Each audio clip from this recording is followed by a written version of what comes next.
menganalisis tekstur tanah. Selamat menyaksikan. Menurut Arsyad tahun 2010, tanah merupakan benda alami yang bersifat heterogen yang terdiri dari elemen padat, cair, dan gas. Tanah memiliki sifat dan karakteristik yang berbeda di setiap tempat dan akan selalu mengalami perubahan sepanjang waktu. Beberapa faktor yang memengaruhi proses pembentukan tanah diantaranya adalah iklim, organisme, bahan induk, topografi, dan waktu. Satu Hadi tahun 2016 berpendapat bahwa ada faktor lain yang memengaruhi proses pembentukan tanah, yaitu faktor aktif berupa aktivitas manusia. Tanah memiliki sifat fisika, kimia, dan biologi. Beberapa sifat fisika tanah diantaranya adalah struktur, tekstur, konsistensi, warna tanah, porositas, berat volume, serta berat jenis. Pada video responsi kali ini, saya akan membahas mengenai tekstur tanah. Tekstur tanah adalah sifat fisik tanah yang merupakan gambaran deskriptif komposisi ukuran butiran partikel penyusun tanah dan dapat digolongkan ke dalam 3 ukuran utama. Ukuran partikel tanah yang kasar adalah pasir yang memiliki diameter 2-0,05 mm. Ukuran partikel tanah yang halus adalah lempung dengan diameter lebih kecil dari 0,002 mm. Sedangkan partikel yang memiliki ukuran antara pasir dan lempung disebut dengan debu. Bagaimana cara menentukan tekstur suatu tanah?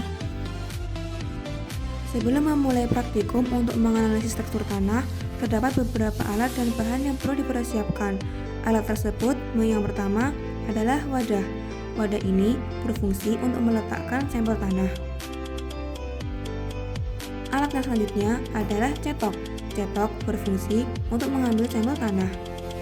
Sementara bahan yang diperlukan adalah air atau aquades yang berfungsi untuk membasahi sampel tanah. Dan yang terakhir adalah tanah itu sendiri yang akan diambil setelah ini. Langkah yang selanjutnya adalah mengambil sampel tanah. Sampel tanah ini saya ambil dari pekarangan rumah sendiri. Setelah kita mengambil sampel tanah, kemudian meletakkan sampel tanah di atas wadah. Sampel tanah pun siap untuk digunakan untuk praktikum. Setelah mengambil sampel tanah, langkah selanjutnya adalah membasahi tanah dengan menggunakan air atau aquades. Tuang aquades atau air ke dalam tanah. Setelah itu, campur tanah atau aduk tanah hingga merata. Dalam memberikan air ke dalam tanah, jangan terlalu banyak atau terlalu sedikit. Apabila terlalu banyak, sampel tanah akan terlalu encer, dan apabila terlalu sedikit, maka tidak dapat digunakan untuk objek praktikum. Langkah selanjutnya adalah merasakan sampel tanah menggunakan ujung ibu jari dan telunjuk untuk merasakan tekstur tersebut, apakah berupa licin, halus, atau kasar. Apabila terasa kasar, maka sampel tanah tersebut mengandung pasir.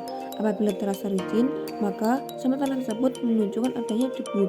Dan bila terasa halus dan lengket, sampel tanah tersebut menunjukkan adanya lempung. Ternyata sampel tanah ini terasa kasar dan sedikit licin. Langkah berikutnya adalah membuat sampel tanah menjadi bola-bola tanah. Hal ini bertujuan untuk melihat mudah atau tidaknya tanah tersebut dibentuk dan mudah pecah.